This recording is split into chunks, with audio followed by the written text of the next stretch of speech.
নমস্কার, দেখছি নতুন বাংলা নিউজ পপুলার আর আমি কিশোর সরকার। রাজ্যের প্রতিটি পঞ্চায়েত সমিতিতে এরকম ভাবে এই যুবক যুবতীদের লাইন, লম্বা লাইন। হ্যাঁ, রাজ্যের মুখ্যমন্ত্রী মমতা বন্দ্যোপাধ্যায় যুব সাথী প্রকল্প ঘোষণা করার পরেই প্রতিটি পঞ্চায়েত সমিতি বা ব্লক প্রশাসন দপ্তরে ঠিক এই চিত্রই লক্ষ্য পাওয়া যাচ্ছে। দেখুন, আজ আমরা রয়েছি হরিণঘাটা বিধানসভা কেন্দ্রের হরিণঘাটা পঞ্চায়েত সমিতিতে, এবং সেই হরিণঘাটা পঞ্চায়েত সমিতিতে দেখছেন আজ ষষ্ঠ দিনে পড়লো যুব সাথী প্রকল্প রেজিস্ট্রেশনের কাজ, এবং সেখানেও যুবক যুবতীরা হরিণঘাটা পঞ্চায়েত সমিতিতে তারা এসে তাদের নাম রেজিস্ট্রেশন করছেন। দেখুন, এই হরিণঘাটা বিধানসভা কেন্দ্রে এখন অব্দি অ্যাপ্রক্স 53,000 মহিলারা তারা লক্ষ্মীর ভান্ডার প্রকল্পের আওতায় আছে, মানে তারা লক্ষ্মীর ভান্ডার পান। তারপরেও এখন কিন্তু লক্ষ্মীর ভান্ডারের আবেদন চলছে। এরপর যুব সাথী প্রকল্প ঘোষণার পর বিগত 6 দিন ধরে এই কর্মসূচি চলছে, এবং এই 6 দিনে কত যুবক যুবতীরা এই হরিণঘাটা পঞ্চায়েত সমিতিতে বা নাম রেজিস্ট্রেশন করলো, আমি তার জানার জন্য এখানে রয়েছে হরিণঘাটা পঞ্চায়েত সমিতির সভাপতি কামাল উদ্দিন মন্ডল। আমি দাদাকে বলবো যে দাদা, এই হরিণঘাটা পঞ্চায়েত সমিতিতে আপনার এই অঞ্চলগুলো থেকে যুব সাথী প্রকল্পে এখনো অব্দি আবেদন কতটা পড়েছে? আমাদের আজকে ষষ্ঠ দিন চলছে হরিণঘাটা ব্লকে। এই 6 দিনে এ পর্যন্ত বর্তমান 7,500 প্লাস রানিং। আজকে এখনো তো 7টা দিন বাকি আছে। আজকের দিন হলে আমরা আশা করছি 8,500 কভার হয়ে যাবে। মানুষের মধ্যে যে উদ্দীপনা, এই যে যুবক যুবতী আমাদের হরিণঘাটা ব্লকে সমস্ত আসছে, একটা ওদের মুখে আমরা একটা সুন্দর হাসি দেখতে পাচ্ছি। তার মানে মমতা বন্দ্যোপাধ্যায় যে চিন্তা ভাবনা, যে প্রত্যেক মাসে এই বেকার ছেলে মেয়েদের যদি অ্যাকাউন্টে 1500 করে টাকা দেওয়া যায়, তাহলে ওই যে চাকরির জন্য যে অ্যাপ্লিকেশন করতে যে একটা মোটা অঙ্কের টাকা খরচ, এরা ঠিকমতো ম্যানেজ করতে পারে না এবং চাকরির জন্য ফর্ম ফিল আপ করতে পারে না। এই চিন্তা ভাবনা আমি কয়েকজনকে জিজ্ঞাসা করলাম যে এই যে ভাতা মমতা বন্দ্যোপাধ্যায় ঘোষণা দিয়েছে 1500 টাকা করে, তোমরা কি খুশি? তা বললো যে হ্যাঁ, আমরা খুশি। আমাদের যে চাকরির জন্য সত্যি একটা ফর্ম 1500 টাকাও লেগে যায় ফর্ম ফিল আপ করতে, সেক্ষেত্রে মা বাবার কাছে হাত পাততে হয়, কতদিন হাত পাতবো? তো আমাদের মুখ্যমন্ত্রী যে আমাদের নিয়ে চিন্তা ভাবনা করেছেন, আমরা এখন অন্তত খোলা মনে নির্দ্বিধায় আমরা যখন খুশি আমরা ফর্মগুলো ফিল আপ করতে পারবো চাকরির জন্য। সেক্ষেত্রে আমরা চাপ মুক্ত বর্তমান। মুখ্যমন্ত্রীকে ধন্যবাদ জানাই, এরকম মুখ্যমন্ত্রীকে আমরা সত্যি খুশি। একদম কামালদা, একটা কথা যে 26-এর নির্বাচনের আগে এই যুব সাথী প্রকল্প কতটা সহযোগিতা করবে আপনাদের দলের পক্ষে? সহযোগিতা বলতে 2021 থেকে 2026 বর্তমান মুখ্যমন্ত্রী মমতা বন্দ্যোপাধ্যায় বাংলার মানুষের একটা আস্থা অর্জন করতে পেরেছে, ভরসা অর্জন করতে। সার্বিক 10.5 কোটি মানুষ মমতা বন্দ্যোপাধ্যায়ের উপর ভরসা রাখছে। বিরোধীরা যতই কুৎসা অপপ্রচার করুক না কেন, লক্ষ্মী ভান্ডার 2021 সালে বিধানসভা নির্বাচন আগে বলেছিল যে আমি ক্ষমতায় আসলে দেবো, দিয়েছে। অর্থাৎ মুখ দিয়ে যেটাই তিনি প্রতিশ্রুতি দিয়েছেন, বাস্তবে রূপ দিয়েছেন। এটা ঠিক সেম। কেউ কিন্তু বলছে না যে মমতা বন্দ্যোপাধ্যায় ভাওতা দিচ্ছেন। সকলে জানে মমতা বন্দ্যোপাধ্যায় যেটা বলে সেটা বাস্তবে রূপ দিয়ে দেখান। অর্থাৎ মানুষ খুশি, যখন তিনি ঘোষণা দিয়েছেন তার বাস্তবে রূপান্তরিত হবে। একদম 52,000 মানে 53,000 লক্ষ্মীর ভান্ডার মহিলারা, 53,000 মহিলা আপনার এই পঞ্চায়েত সমিতি এলাকার থেকে লক্ষ্মীর ভান্ডার পাচ্ছেন। তারপরেও হরিণঘাটা বিধানসভা কেন্দ্রের লাস্ট লোকসভা, লাস্ট বিধানসভায় আপনারা পরাজিত হয়েছে, কি বলবেন?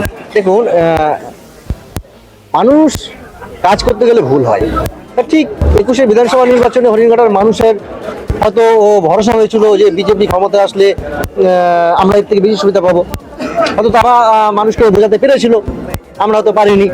মানুষ ভুল বুঝে যেটা করেছিল, আজকে যে বিধায়ক অসীম সরকার যে কুরুচিকর মন্তব্য বাংলা সভ্যতা সংস্কৃতি হরিণঘাটার মানুষের, বিশেষ করে আমাদের ঘরের মা বোনদের সম্মান নিয়ে যে খেলা করছে, মানুষ কিন্তু বুঝতে পেরেছে কি ভুল করেছি। তাই 21-এ যে ভুল করেছে, 26-এর বিধানসভা নির্বাচনে সেই ভুলের প্রায়শ্চিত্ত করে মমতা বন্দ্যোপাধ্যায়ের উন্নয়নের সঙ্গে থাকবে। একদম ধন্যবাদ। আমরা কথা বলছিলাম হরিণঘাটা পঞ্চায়েত সমিতির সভাপতি কামাল উদ্দিন মন্ডল। তিনি যেটা বলছেন যে দেখুন, উন্নয়নের সাথে রাজ্যের মুখ্যমন্ত্রী মমতা বন্দ্যোপাধ্যায় যে প্রকল্পগুলো করেছে সেই সমস্ত প্রকল্প প্রত্যেকটাই বাস্তবায়িত হয়েছে, আর তাই এবারও যুব সাথী প্রকল্প বাস্তবায়িত হতে চলেছে। এবং হরিণঘাটা পঞ্চায়েত সমিতিতে আজ সকাল থেকে এভাবেই যুবক যুবতীদের কিন্তু লম্বা লাইন রয়েছে। আমি কয়েকজনের সঙ্গে কথা বলবো। কি নাম তোমার ভাই? কত বছর বয়স? কত তোমার বয়স? 20 বছর। এই লাইনে কিসের জন্য? ভূমিহীন কারণে, ভূমিহীন ফর্মের জন্য। ঠিক। আপনি কিসের জন্য লাইনে? আমরা ভূমিহীন ভূমিহীন ও পাট্টা দেওয়ার জন্য। আচ্ছা আচ্ছা, একদম একদম। দেখছেন যে এই রেজিস্ট্রেশনের পাশাপাশি কিন্তু এখানে যেটা রয়েছে যে পাট্টা দেওয়া চলছে, সেখানেও কিন্তু লাইন চলছে। আর এই মুহূর্তে হরিঘাটা পঞ্চায়েত সমিতির সামনে দেখতে পাচ্ছেন যে দীর্ঘক্ষণ ধরে এভাবেই লাইন চলছে এবং যুবক যুবতীরা তারা কিন্তু একের পর এক ফর্ম ফিল আপ করছে এবং এই যুবসাথী প্রকল্পের আওতায় আসার চেষ্টা করছে। সঙ্গে থাকুন, দেখতে থাকুন নতুন বাংলা নিউজ। পৃথিবীর 3 ভাগ জল 1 ভাগ স্থল, তাই পানীয় জলের অভাব নেই। কিন্তু বিশুদ্ধ পানীয় জল একটাই, বৃষ্টি অ্যাকোয়া। প্রতি ফোঁটায় আনে তৃপ্তি, মেটায় তেষ্টা। বৃষ্টি অ্যাকোয়া, বিশুদ্ধ পানীয় জল। নদিয়ার সবথেকে বড় English medium school JRS public school প্রায় 35 বিঘা জমির ওপর গড়ে উঠেছে বিশাল ক্যাম্পাস। নার্সারি থেকে শুরু করে উচ্চ মাধ্যমিক, ITI college, law college, BEd college, ভর্তি চলছে জেআরএস পাবলিক। ব্যালকনি বা সিঁড়ির রেলিং, মডিউলার কিচেন বা ড্রয়িং রুম, এক কথায় আপনার স্বপ্নের বাড়িকে করে তুলুন আরো সুন্দর। Chakdah ply centre, gorgeous look বা কোয়ালিটি সবে 3 number 1 Chakdah ply centre. Chakdah ply centre, KBM, Chakdah, Nadia. করবেন কেন করবেন বুঝতে পারছেন না তো? সঠিক গাইডলাইন পেতে আজই আসুন নদিয়ার চাকদাতে নিবেদিতা প্রাইভেট লিমিটেডে। Nivedita private limited, marketing and distribution service. Chakdah aluminium centre, ply, কাঁচ, laminates, kitchen fittings, door lock, window ও অ্যালুমিনিয়ামের খুচরো ও পাইকারি বিক্রেতা। Chakdah aluminium centre, Purbalalpur 50 number রেলগেটের পাশে, চাকদা, নদিয়া। হোমওয়ার্কটা করেছো? হ্যাঁ স্যার। এ বাবা, ভুল করেছো কেন? চোখে কেমন ঝাপসা দেখছি, লিখতে আর পড়তে খুব সমস্যা হচ্ছে। চাকদার মডার্ন অপটিক্স থেকে ভালো চোখের ডাক্তার দেখিয়ে নাও। প্রতিদিন প্রকৃত চোখের ডাক্তার ও দৃষ্টি বিশেষজ্ঞ মডার্ন অপটিক্স, চাকদহে। স্যামসাং, জিও, রিয়েলমি, নদিয়ার একমাত্র অথরাইজড ডিস্ট্রিবিউটর ঘোষ কমিউনিকেশন, থানার মোড়, চাকদা। ভাবছেন 3 স্টার ক্যাটাগরিতে কাটাবে? রুম রে মাত্র 1500 টাকা থেকে স্টার, খাওয়া দাওয়া রিজনেবল প্রাইস। নদিয়ার একমাত্র 3 স্টার ক্যাটাগরি হোটেল এনবি সোনার বাংলা হোটেল, কল্যাণী এইমসের ঠিক উল্টো দিকে, কল্যাণী, নদিয়া।